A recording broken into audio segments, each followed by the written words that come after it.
Hello tout le monde, j'espère que vous allez bien. Pour ceux et celles qui demandent, moi ça va, Dieu merci. Je ne sais même pas par où commencer la vérité. Ça fait 1 an que je n'ai pas enregistré de podcast. 1 an, quand je le dis à voix haute, ça me paraît complètement irréel. Et pourtant, pendant cette année, j'ai souvent pensé à revenir. J'ai souvent eu des idées de sujets, j'ai souvent ouvert mon ordi en me disant allez, aujourd'hui je m'y remets. Et puis, je repousse encore et encore. Là, je ne suis pas chez moi. J'ai voyagé, je suis chez mes parents. Je n'ai pas de micro avec moi, donc désolée si la voix n'est pas parfaite ou si le son est différent de d'habitude. Rien n'était prévu, la vérité. J'ai juste trouvé un moment et je me suis dit, je le fais maintenant. Et d'ailleurs, c'est aussi le sujet d'aujourd'hui. Pourquoi on s'épuise autant à vouloir tout contrôler ? Vous savez ce qui est étrange ? On passe notre enfance à vouloir grandir. Puis, une fois adulte, on passe notre vie à essayer de prévoir ce qui va arriver. Comme si grandir signifiait devenir capable de tout maîtriser. Maîtriser son avenir, maîtriser ses émotions, maîtriser son environnement, son travail, son image, son corps, son temps, et parfois même les réactions des autres. Et plus j'avance dans la vie, plus je me rends compte d'une chose. Les personnes les plus fatiguées que j'ai rencontrées ne sont pas forcément celles qui travaillent le plus. Ce sont souvent celles qui essaient de tout porter, de tout anticiper, de tout contrôler. Je vais vous faire une confidence. Pendant longtemps, j'ai cru que contrôler était une forme d'intelligence. Je pensais que si j'anticipais suffisamment, les problèmes peut-être n'arriveraient pas. Que si je faisais tout correctement, rien ne pourrait déraper. Que si j'étais prudente, organisée, prévoyante, la vie me laisserait tranquille. Puis la vie a éclaté mes théories, comme elle le fait avec beaucoup d'entre nous. Parce que la vie n'a jamais signé de contrat. Elle nous a jamais promis que nos plans se réaliseraient exactement comme prévu. Et c'est peut-être ça qui est difficile à accepter. Nous vivons dans une époque obsédée par le contrôle. On veut savoir où on sera dans 5 ans, combien on gagnera, qui restera dans notre vie, quand arrivera le succès, quand arrivera l'amour. On veut des réponses avant même que les questions se présentent. Mais la vie fonctionne rarement comme ça. Le philosophe Sénèque écrivait nous souffrons plus souvent dans notre imagination que dans la réalité. Et quand j'ai lu cette phrase pour la première fois, j'ai été frappée. Parce qu'une grande partie de notre fatigue vient de là. Pas de ce qui est en train de se passer, mais de tout ce que nous imaginons pourrait arriver. Et si je perdais mon travail ? Et si ça ne marchait pas ? Et s'il me quittait ? Et si j'échouais ? Et si je n'étais pas à la hauteur ? En réalité, vouloir tout contrôler est souvent une autre façon de dire j'ai peur.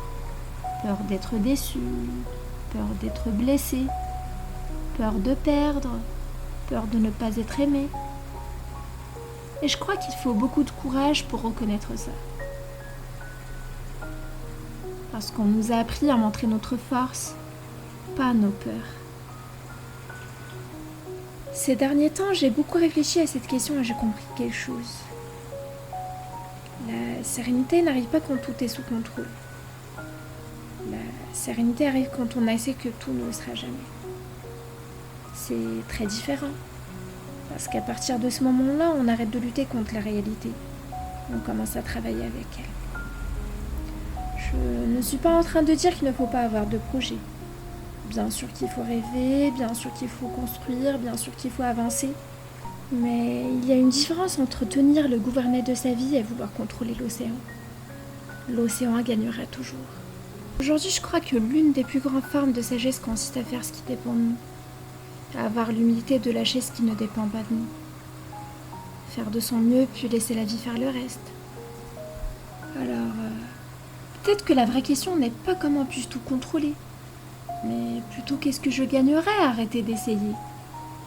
Peut-être un peu plus de paix, peut-être un peu plus de liberté, et peut-être enfin un peu plus de vie. Parce que finalement, quand est-ce qu'on a commencé à croire que tout dépendait de nous ?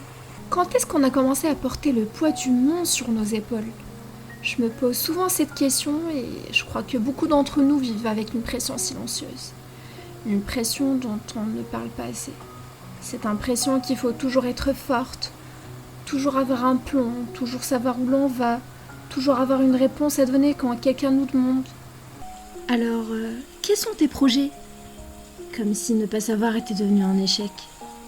Comme si l'incertitude était une faiblesse. Alors qu'en réalité, l'incertitude fait partie de la vie. Elle en est même l'une des composantes les plus naturelles.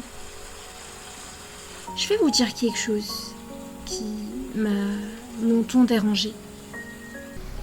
Les plus belles choses qui me sont arrivées dans ma vie, je ne les avais pas prévues. Jamais. Les rencontres qui ont changé ma vie, les opportunités qui sont arrivées au moment où je m'y attendais le moins. Certaines leçons que j'ai apprises, même certaines épreuves qui, sur le moment, me semblaient injustes. Aucune d'elles n'était écrite dans mon agenda. Aucune. Et pourtant, elles ont façonné la personne que je suis aujourd'hui. L'écrivain Marcel Proust disait le véritable voyage de découverte ne consiste pas à chercher de nouveaux paysages, mais à avoir de nouveaux yeux. Et je trouve cette phrase magnifique, parce qu'elle nous rappelle que parfois ce n'est pas les situations qui doivent changer, c'est notre façon de la regarder. Je pense qu'une grande partie de notre souffrance vient du fait que nous voulons que la vie se déroule selon notre scénario. Un calendrier invisible. À tel âge, je devrais avoir réussi, à tel âge, je devrais être mariée, à tel âge, je devrais avoir trouvé ma voie. À tel âge, je devrais être heureuse. Et quand la réalité ne correspond pas à ce scénario, on panique, on se compare, on se juge, on a l'impression d'être en retard. Mais en retard par rapport à quoi ? Par rapport à qui ? J'ai remarqué quelque chose. Les personnes qui semblent les plus apaisées ne sont pas celles qui ont tout obtenu. Ce sont souvent celles qui ont appris à accueillir ce qui arrive, à faire confiance au processus, à comprendre que la vie n'est pas une ligne droite, qu'elle ressemble davantage à une rivière, parfois calme, parfois agitée, parfois imprévisible, mais toujours en mouvement. Et puis il y a cette phrase de Michel de Montaigne que j'aime beaucoup, qui dit « Ma vie a été remplie de terribles malheurs dont la plupart ne sont jamais arrivés. » Quand on y pense, c'est exactement ça.